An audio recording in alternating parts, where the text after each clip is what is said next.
అంతటా జనాభా పెరుగుతున్న నేపథ్యంలో మోడర్న్ టెక్నాలజీ మనిషికి ఎంతో సుఖాన్ని ఇస్తోంది.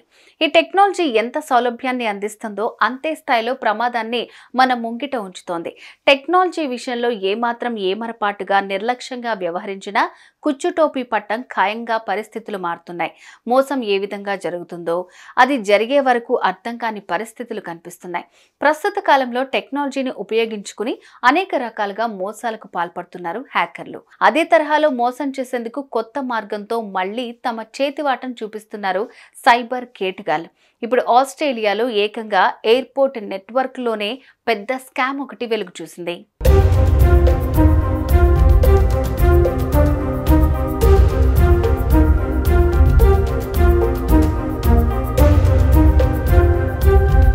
ప్రపంచవ్యాప్తంగా సైబర్ నేరాలు కొత్త పుంతలు తొక్కుతున్నాయి. అందుబాటులోకి వస్తున్న మోడర్న్ లేటెస్ట్ టెక్నాలజీ వల్ల మనిషికి తెలియని దారుల్లో సైతం మన పర్సనల్ డేటా దొంగిలించి బ్లాక్మెయిల్ చేయటం, బ్యాంక్ అకౌంట్లో ఉన్న డబ్బును సైతం కాజేస్తున్న సంఘటనలు ఈ మధ్య కాలంలో చూస్తూనే ఉన్నాం.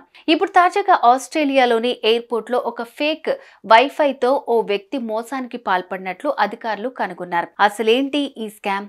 ఎయిర్పోర్ట్లో ఫేక్ వైఫై ఎలా ఇన్స్టాల్ చేశారు? అసలు సైబర్ క్రైమ్ ఎయిర్పోర్ట్లో ఎలా సాధ్యమనే ప్రశ్నలు ఒకంత గందరగోళానికి దారితీశాయి. పశ్చిమ ఆస్ట్రేలియాకు చెందిన 42 ఏళ్ల వ్యక్తి విమానాశ్రయాలు, దేశీయ విమానాల్లో మోసపూరిత వైఫై నెట్వర్క్లను ఏర్పాటు చేశారనే ఆరోపణలపై ఆస్ట్రేలియా పోలీసులు ఛార్జ్షీట్ ఓపెన్ చేశారు. లోతుగా విచారణ చేసిన ఆస్ట్రేలియన్ ఫెడరల్ పోలీస్ ఈ మోసపూరిత నెట్వర్క్లు టూరిస్టుల పర్సనల్ డేటా పొందడం కోసం నిజమైన నెట్వర్క్ల ప్లేస్ లో ఫేక్ నెట్వర్క్స్ ఏర్పాటు చేసినట్టు పేర్కొంది.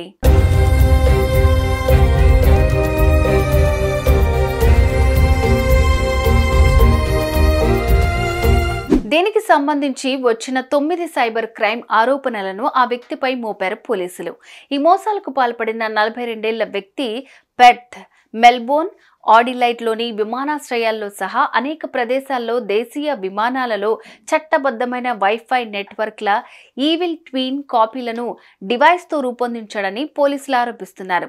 వైఫై వినియోగదారులు తమ మొబైల్స్ ఆర్ ల్యాప్టాప్స్ నెట్వర్క్లకు కనెక్ట్ చేయడానికి ప్రయత్నించినప్పుడు ఫ్రీ వైఫై అథెంటికేషన్ కోసం ఒక వెబ్ పేజీని ఓపెన్ అవుతుంది. అయితే ఒరిజినల్ నెట్వర్క్ అథెంటికేషన్ పేజీ ఎలా ఓపెన్ అవుతుందో అదే విధంగా ఆ వ్యక్తి ఫేక్ నెట్వర్క్ ద్వారా నకిలీ వెబ్ పేజీలోకి ఎంటర్ అయ్యేలాగా చేశాడు. ఆ అథెంటికేషన్ పేజీలో వినియోగదారుని మొబైల్ నెంబర్, ఈమెయిల్ లేదా సోషల్ మీడియా లాగిన్లు ఉపయోగించి సైన్ ఇన్ చేయాల్సి ఉంటుంది. అలా లాగిన్ చేసిన వారి పూర్తి వివరాలను నెట్వర్క్ సేవ్ చేస్తున్నట్లు ఆస్ట్రేలియన్ ఫెడరల్ పోలీస్ గుర్తించారు.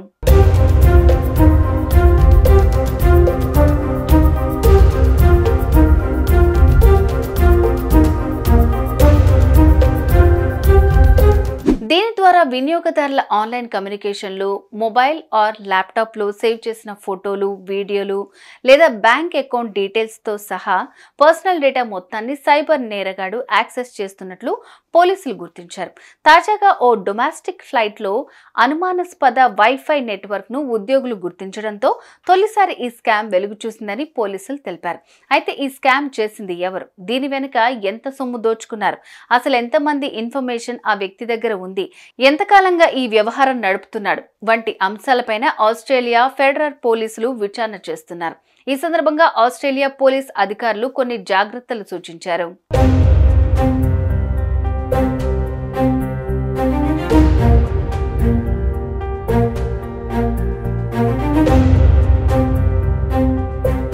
ఇంటర్నెట్ వినియోగదారులు ఏదైనా పబ్లిక్ వైఫై నెట్వర్క్లను లాగిన్ చేసేటప్పుడు జాగ్రత్తగా ఉండాలన్నారు. ఫ్రీ వైఫై నెట్వర్క్కి కనెక్ట్ చేయడానికి ఈమెయిల్ లేదా సోషల్ మీడియా లేదా పర్సనల్ డేటాతో లాగిన్ చేయవలసిన అవసరం ఉండదని చెప్పారు. పబ్లిక్ హాట్స్పాట్లను ఉపయోగించేవారు తమ డేటాను ఎన్క్రిప్ట్ చేయడానికి సెక్యూర్గా ఉండేందుకు డివైస్లో VPN ఇన్స్టాల్ చేసుకోవాలని వివరించారు. పబ్లిక్ నెట్వర్క్ను ఉపయోగిస్తున్నప్పుడు ఫైల్ షేరింగ్, బ్యాంకింగ్ యాక్టివిటీస్ అస్సలు చేయకూడదని సూచించారు. ప్రీ వైఫైకి కనెక్ట్ అయ్యి వర్క్ అయ్యాక డిస్కనెక్ట్ చేసి వైఫై సెట్టింగ్స్లో ఫర్గెట్ నెట్వర్క్ ఆప్షన్ ను వాడాలని సూచిస్తున్నారు. అలాగే బయటకు వెళ్తున్న సమయంలో మీ డివైస్ వైఫైలను డిసేబుల్ చేయాలని, తద్వారా ఆటోమేటిక్ గా కనెక్ట్ అయ్యే అవకాశాలు ఉండవని చెబుతున్నారు. ఇలా ఎన్ని జాగ్రత్తలు తీసుకున్నా సైబర్ క్రైమ్ స్పెషల్ డిపార్ట్మెంట్లు ఉన్నా ఈ సంఘటనలు నిత్యం జరుగుతూనే ఉన్నాయి. నిన్న మొన్నటి వరకు ఇండియాలోనే జరుగుతున్నాయే అనుకున్నారు ఫారినర్స్ అంతా. కానీ ఇప్పుడు ఆస్ట్రేలియాలో జరిగేసరికి ఆశ్చర్యానికి గురయ్యారు. సో ఫ్రీగా వచ్చే నెట్వర్క్లతో, స్మార్ట్ అండ్ లేటెస్ట్ టెక్నాలజీతో జాగ్రత్తగా ఉండాల్సిన ఆవశ్యకత ఎంతైనా ఉందని టెక్కీలు అభిప్రాయపడుతున్నారు.